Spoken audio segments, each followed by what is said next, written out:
예루살렘에 돌아오니 이 산은 예루살렘에서 가까워 안식일에 가기 알맞은 길이라.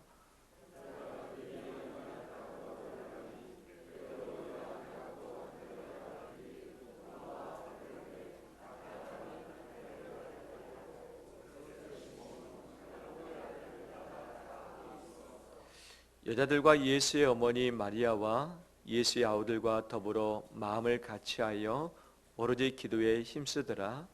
모인 무리의 수가 약 120명이나 되더라. 그때 베드로가 그 형제들 가운데 일어서 이르되 아멘. 주의 이름을 축복합니다. 서로 옆에 분들 인사 나눌까요? 축복합니다.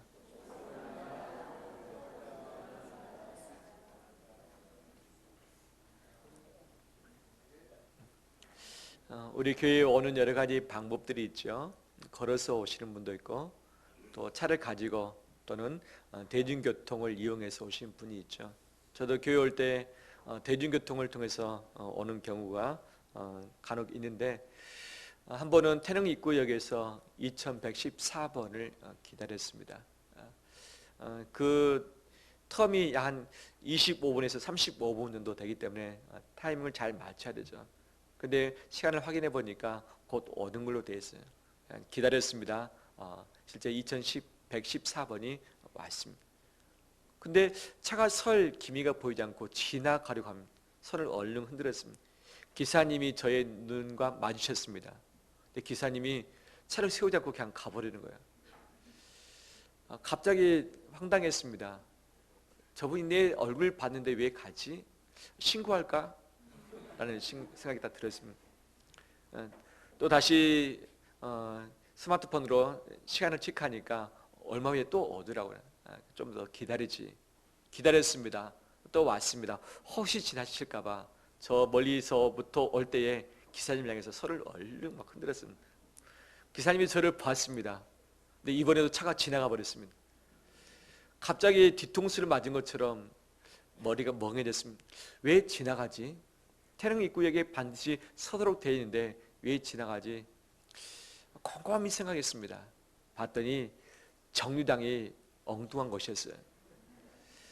전철역을 사거리를 지나기 전에 서는 곳이 2114번의 자기 정류장인데, 저는 전철역을 지나고 난 다음에 그 정류장에 서서 기다렸었던 거죠. 이미 시간은 지나고 다음 버스를 기다리고 가다가는 시간이 늦어서 어쩔 수 없이 내 옆에서 계속 이륙하고 있는 무엇을 집어탔을까요?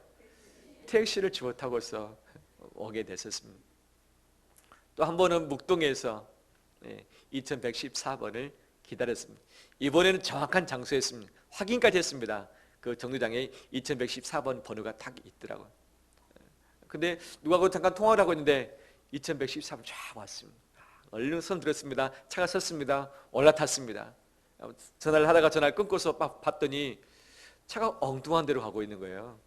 분명히 이 묵동 파출소를 지나서 체육관을 지나서 영안교회 옆을 지나서 와야 되는데 중화동 쪽으로 가고 있는 거예요. 확인해 봤더니 행선지가 차고지가 아니라 중화동 방향에. 어떻게 합니까? 얼른 내렸죠. 그 다음에 이 한참 걸어서 뒤로 와서 다시 그 자리에서 이 차고지 방향 차를 탄 적이 있습니다. 저는 기다림 조금 남보다 더 잘한다고 생각했었습니다.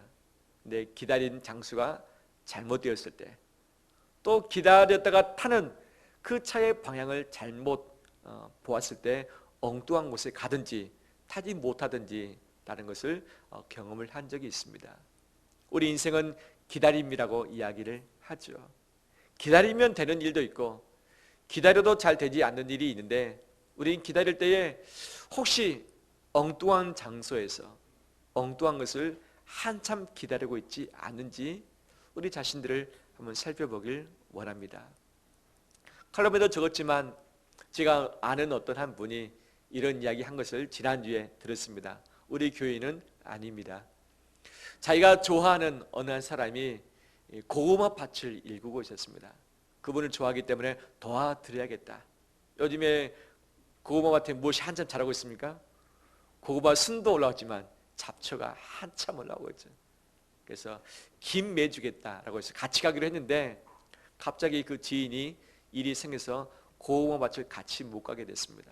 그래서 그분이 혼자 지도를 보고서 찾아갔죠. 갔더니 밭이 8개입니다. 고구마 밭이. 그래서 어느 밭이 지인의 밭인지 확인하려고 전화통화를 몇 번 하고 그다음에 사진까지 찍어가지고 전송하고서 그 지인의 밭을 확인했습니다. 봤더니 너무 넓어요. 해 말어 고민하다가 이왕 왔으니까 해야 되죠. 떼약볕이 내려지는 장소에서 제대로 먹지 못하고 쉬지 못하고 하루 종일 고구마 밭에 있는 무성한 잡초를 다 제거하고 났습니다. 다 제거하고 났더니 힘이 빠졌지만 마음이 뿌듯했던 거죠. 왜냐하면 내가 좋아하는 사람을 위해서 이 일을 해줬으니까. 그 다음날 그 지인에게 자랑하고 싶어서 또 잘했다고 칭찬받고 싶어서 같이 그 밭에 가자라고 보여주고 싶었습니다. 그 지인을 데리고 같이 갔습니다. 그 지인이 활짝 웃을 것으로 기대했는데 갑자기 얼굴이 찡그러졌습니다. 황당해했습니다. 왜 그랬을까요? 남의 밭에 김을 다 맺었거든요. 남의 밭에. 하루 종일 가서 고생했는데 헛물 켜고 말았던 거죠. 가서 어떻게 했겠습니까? 그 날도 또 지인하고 김을 매는 일을 했었던 거죠. 열심히 했지만 하루 종일 고생했지만 헛물 켠 인생이 있을 수 있다는 거죠. 우리 인생은 기다림의 연속입니다. 기다리면서 뭔가를 열심히 해야 될 텐데 엉뚱한 것을 하면서 나중에 아무것도 얻지 못할 때가 있는 거죠. 도리어 기다렸는데 좋은 것이 오기보다는 엉뚱한 바로 해가 우리에게 닥칠 때도 있는 거죠. 오늘 본문은 이 기다림을 이야기를 하고 있습니다. 예수님이 40일 동안 이 땅에 계시면서 부활을 증거하셨고 하나님의 나라의 일을 말씀하셨고 그 다음에 하나님이 약속하신 성령을 기다리라 명령을 하셨던 거죠. 이 예루살렘을 떠나지 말라 말씀하셨던 거죠. 그래서 그때가 언제일런지 기약이 없는 그 기간 동안에 바로 예수 그리스도의 약속을 기다렸던 거죠. 어떻게 보면 제자들에게는 예수님이 계시지 않는 첫 출발이었습니다. 새로운 10일이었습니다. 지나고 나서 봤더니 10일이지 이것이 10일이 될지 한 달 될지 1년 될지 모르는 그런 기간이었거든요. 그런데 그 기간은 모르지만 주님의 약속, 주님의 명령에 의해서 제자들이 새로운 10일 동안 했던 것이 무엇이었는가? 새로운 시작의 출발점은 무엇이었습니까? 기다림이었습니다. 아무것도 하지 못한 채, 밖으로 나가지 못한 채, 어떤 일을 벌리지도 못하고 새로운 시작이 되는데 그들은 그냥 무작정 기다렸던 거죠. 성경에 보면 기다림을 참 잘했던 자들이 나옵니다. 모세 같은 경우 광야에서 40년 동안 우선 기다림이 있었고 하나님의 부르심을 받고 난 다음에 또 그 이후에 40년을 광야에서 기다리기도 했었죠. 시내산 위에 올라가서 하나님이 나타나겠다고 말씀하셨는데 6일 동안 하나님이 나타나지 않았습니다. 그럼에도 불구하고 6일 동안 잠잠히 기다렸더니 7일째에 하나님이 나타나셨고 도합 40일을 바로 하나님과 교제하는 시간을 가졌었던 거죠. 하나님은 요셉에게 꿈을 꾸게 하셨습니다. 하지만 그 꿈이 이루어지기까지 22년이 걸렸죠. 종으로 팔려서 13년 동안 종으로 감옥 생활을 하기도 했었고 흉년의 7년, 그 다음에 흉년의 2년 만에 가족을 만났고 그 가족들이 자기 앞에서 절을 하는 모습, 바로 하나님의 뜻이 이루어지는 것을 경험을 할 수 있었죠. 다윗은 어렸을 때에 기름 부음을 받았습니다. 그렇지만 그가 진정 왕이 됐던 것은 30세가 되어서야, 그 다음에 이 12지파의 왕이 됐던 것은 37세가 되었을 때야 이것이 이루어졌었던 거죠. 하나님이 노아에게 방주를 만들라 말씀하셨습니다. 몇 년 동안 기다리면서 만들었습니까? 120년 동안. 쉽지 않은 기간이죠. 그렇지만 정말 기다렸던 자들 하나님의 약속대로 그들이 큰 복을 얻었고 은혜를 입었습니다. 기다리는 자에게 복이 있습니다.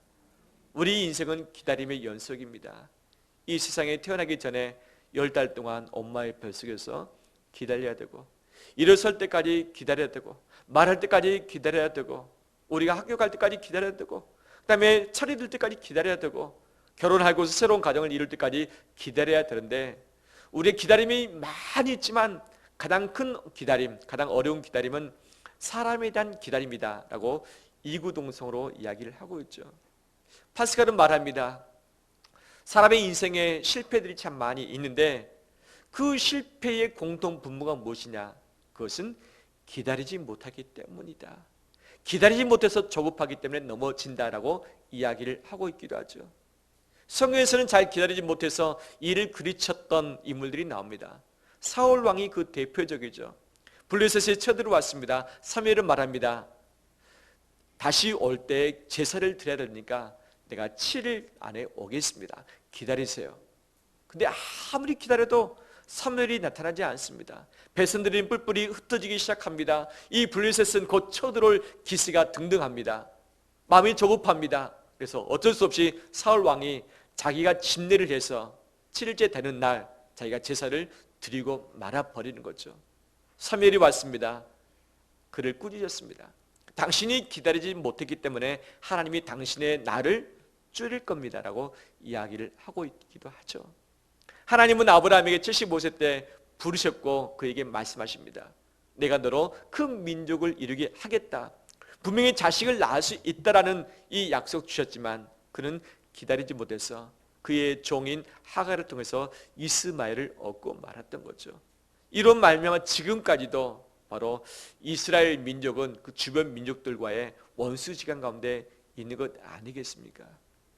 기다릴 때 제대로 기다리는 자에게는 하나님의 복과 은혜가 임하지만 잘 기다리지 못한 자에게는 화가 임한다는 것을 우리에게 보여주고 있습니다. 기다리되 잘 기다리는 우리 되길 원합니다. 엉뚱한 장소에서 엉뚱한 것을 엉뚱한 때에 기다리기보다는 하나님을 기다리고 하나님의 때를 기다리고 하나님의 방식을 기다리는 우리 되길 축원합니다. 근데 기다림에 성공하기 위해서는 꼭 중요한 몇 가지 포인트가 있습니다. 무엇인가? 무엇을 기다리고 있는가죠. 무엇을 기다리고 있는가?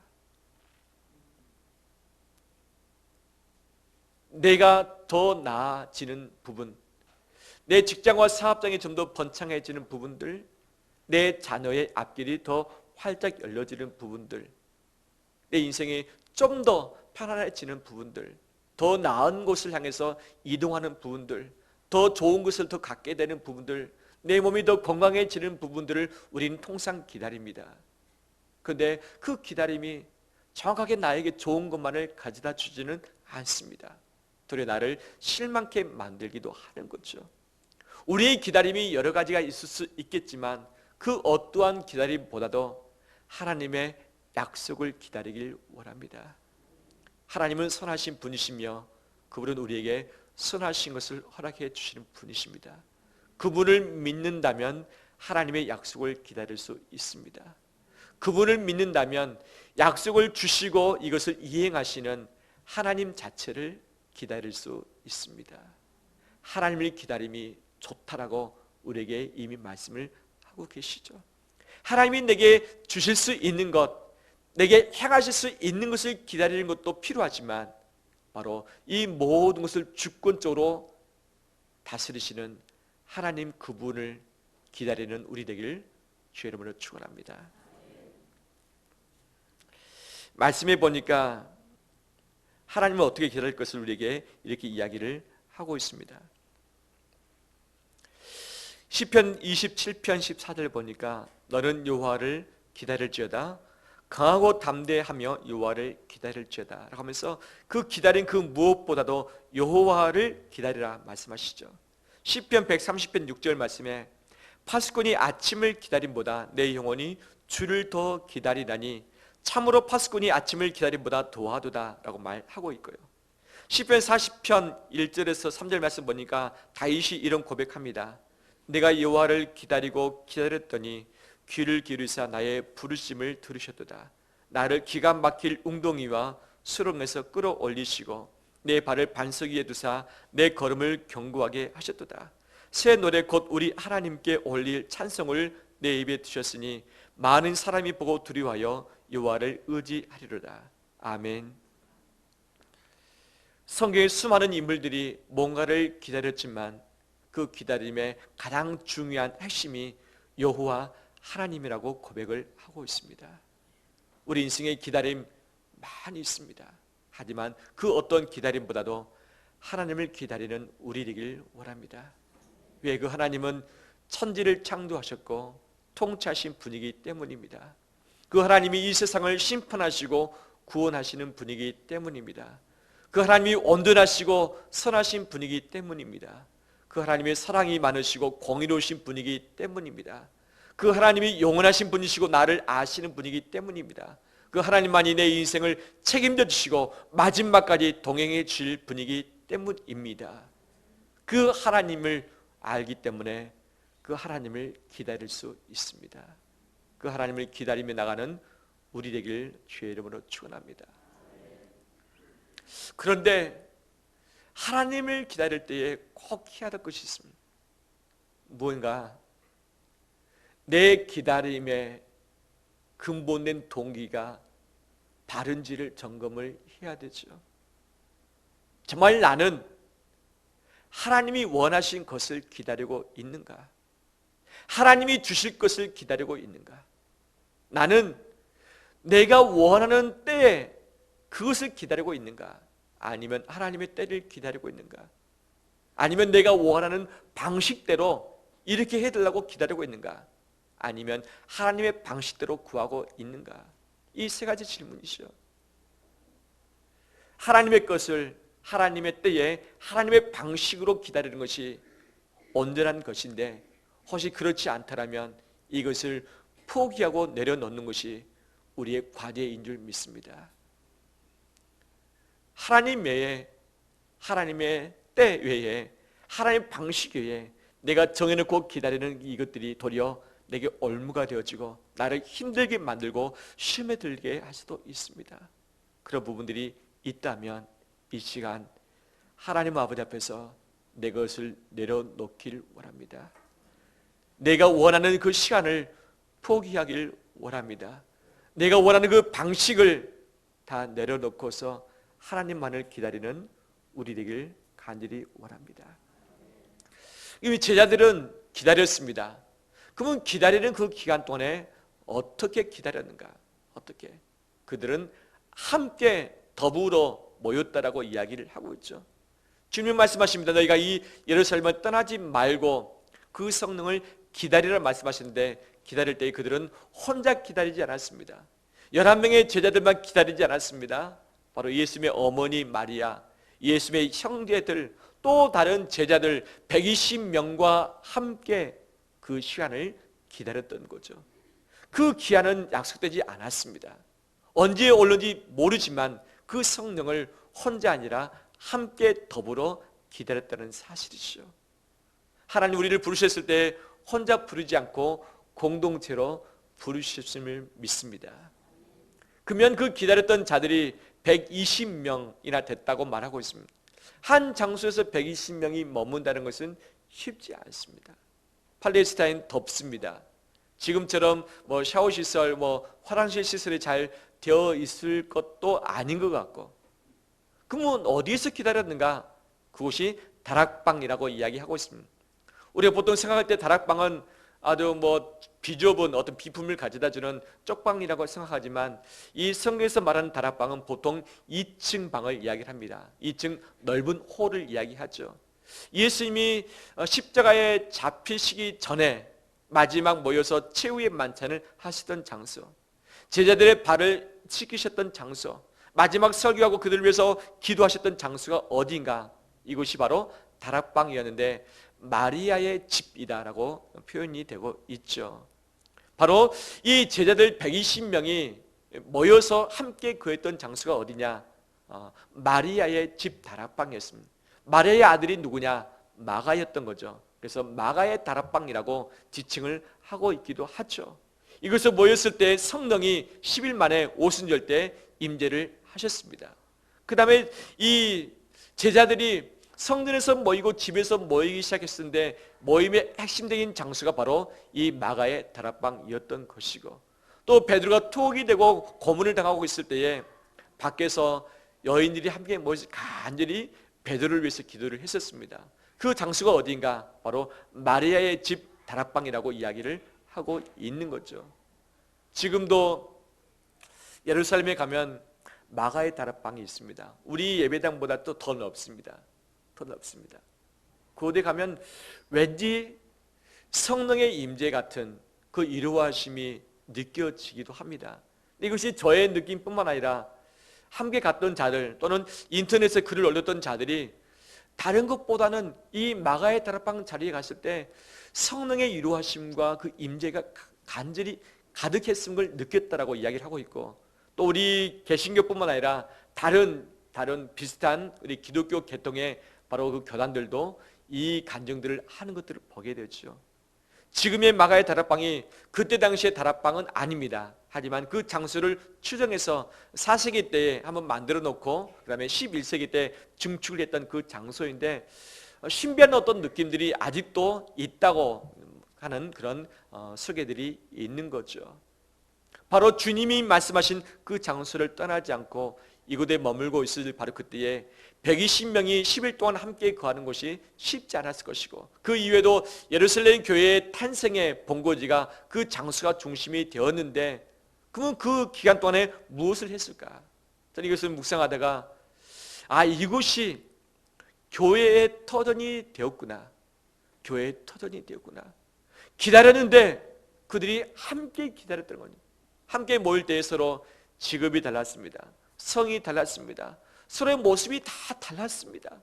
서로 자기 고향도 예루살렘이 아니라 대부분이 갈릴리 지역에 또는 이방에 사는 사람들이 그 안에 섞여 있었기 때문에 다 달랐던 거죠. 서로 다른 사람이 함께 모여 있는 그 자체가 쉽지 않습니다. 서로 땀을 흘릴 수도 있고, 그 다음에 서로 잠을 자되 잠도 제대로 자지 못했을 것이고, 먹어야 되는데 이 120명 되는 사람들이 10일 동안에 먹어야 되는 그 양이 얼마나 많이 있겠습니까? 함께 지내는 그 동안에 바로 서로 간에 갈등과 부딪힘이 있었겠지만 서로 마음이 모아지는 조율의 시간이 되었을 것이다 라고 추정할 수 있는 거죠. 오케스트라 연주를 가보면 연주하기 전에 반드시 하는 절차가 있지요. 악장이 이 라음 A 음을 딱 켜면 모든 이 오케스트라 악기들이 그 음에 맞춰서 다 조율을 하지 않습니까? 가장 멋진 어느 누가 지휘를 하든지 간에 관계없이 이 악장의 라음에 맞춰서 조율을 한 이후에 바로 이 오케스트라 모든 것이 연주가 되어지는 것이죠. 우리 찬양대 오늘 참 귀한 기도의 찬양을 하나님께 올려드렸는데, 미리 준비하고 우리 발성을 준비하고 마음을 준비하고 지휘에 따라서 악보에 따라서 함께 우리의 마음을 드릴 때에 아름다운 찬양이 만들어진 것 아니겠습니까? 하나님 크신 은혜가 우리 시온 찬양대 가득 있길 축원합니다. 마찬가지로 각자에게 주신 신앙이 있고 믿음이 있고 특성이 있고 다 다릅니다. 이것이 하나로 공동체로 모아졌을 때에, 조율이 되어졌을 때에, 그 다음에 하나님의 질서에 따라서 움직이며 노래하기 시작할 때 이것이 찬양이 되어지고 하나님의 하모니가 되어진 줄 믿습니다. 이 10일 동안 좌충우돌되었던 이 제자들, 서로 뒤죽박죽 되었던 제자들, 그런데 이 기간 동안에 이 베드로가 두하게 되기 시작했었고, 가룟유다가 사라진 그 장소에 또 다른 사도 맏대를 뽑아서 임명을 하는 시간들이 있었던 거죠. 새로운 10일 동안에 새로운 질서가 탄생됐고, 새로운 질서 안에서 새로운 공동체가 발동되면서 예루살렘 교회에 바로 모태가 되고 있는 그 기간이 기다림의 기간이었습니다. 할렐루야. 서로 마음을 같이 하고 서로 한 장소에서 서로 한 뜻을 모아 나갈 때에 하나님의 교회가 탄생되게 됐던 것이죠. 기다림의 10일은 바로 길지 않는 시간이었는데, 이 시간 동안에 하나님의 교회가 만들어지기 시작했습니다. 우리가 기다리되 하나님을 기다리는 우리 되기를 원합니다. 기다리되 더 나가서는 사람을 기다릴 줄 아는 우리 되기를 원합니다. 서로 함께 있다 보면 오해도 생기고, 서로 속도가 다르고 방향도 다르고 가치관도 다르고 신앙 방식도 다 다릅니다. 다 다릅니다. 서로의 목소리를 낸다면 오합지졸의 공동체가 만들어질 수밖에 없겠지만, 정해진 음률에 따라서 모두가 자기 자신을 조율하고서 하나님이 쓰신 질서에 따라서 오케스트라가 연주하듯이, 이 찬양대가 합창하듯이 나아갈 때에 귀한 아름다운 공동체가 형성되게 될 줄 믿습니다. 바로 이 모습이 우리의 모습인 줄 믿습니다. 이를 위해서는 내 목소리, 내 방식, 내 속도가 있지만 옆에 사람의 소리를 들으면서, 옆에 사람의 방향성을 살피면서 더불어서 함께 나아가는 이 모양의 공동체가 바로 하나님께서 10일 동안에 원하셨던 그 모습 아니겠는가 우리는 볼 수 있는 거죠. 하나님을 기다릴 뿐만 아니라 사람을 기다릴 때에 하나님이 그 공동체를 통해서 새 일들을 행하실 줄 믿습니다. 우리 옆에 사람 얼굴 한번 볼까요? 제가 당신을 기다리겠습니다.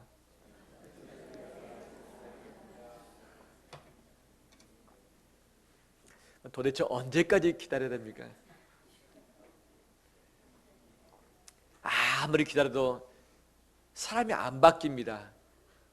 말투도 안 바뀌고 습관도 안 바뀌고 생각도 안 바뀌고, 정말 바뀌지 않는 사람하고 같이 지낸다는 것은 쉽지 않습니다.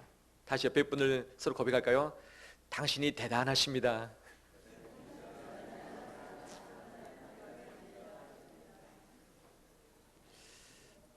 주님은 잘 바뀌지 않는 우리를 지금도 기다리고 계십니다. 지금도 기다리고 계십니다. 내가 이 기다림을 받은 은혜를 입었다면 주님께서 내게 맡겨진 그 사람을 기다리길 원합니다. 속상할 때가 있고, 떠나고 싶을 때가 있고, 갈라서고 싶을 때가 있고, 모른 척하고 싶을 때가 있고, 내 분노가 올라와서 막 쏘아대고 싶고 한 대 치고 싶을 때가 있지요.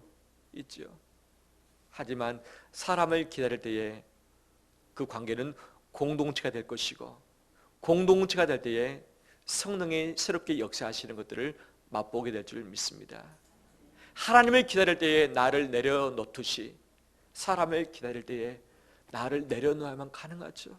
내 가치관, 내 속도, 내가 원하는 것을 내려놓지 않고서는 절대 사람을 기다릴 수 없는 거죠.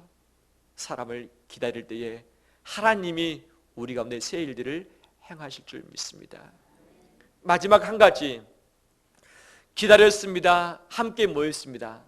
함께 모여진 그들이 했던 것이 무엇입니까? 그들이 전혀 무엇에 힘쓰더라? 기도에 힘쓰더라. 그들은 할 수 있는 것이 없었습니다.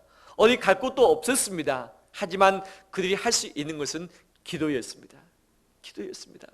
이 기도할 때에 하나님의 임재가 있었고, 이 기도할 때에 하나님의 나라의 일들이 확장되었고, 기도할 때에 하나님이 새 일들을 행해 주셨습니다.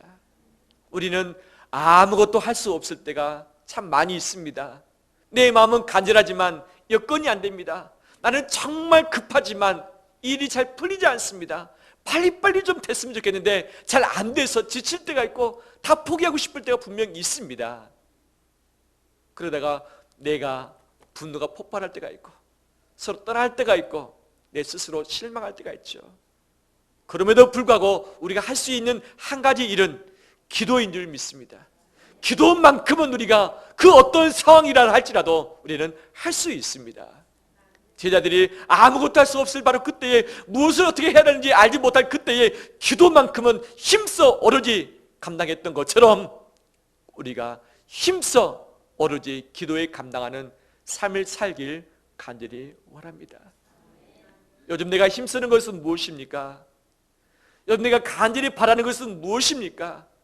내가 원하는 말을 내가 원하는 때에, 내가 원하는 방식대로 간절히 기다릴 때에 내 진액이 빠지고 에너지가 빠지고 속상하지만 내 것을 내려놓고 오직 주님을 향해서 간절함으로 기도하며 나갈 때에 하나님이 일하실 줄 믿습니다.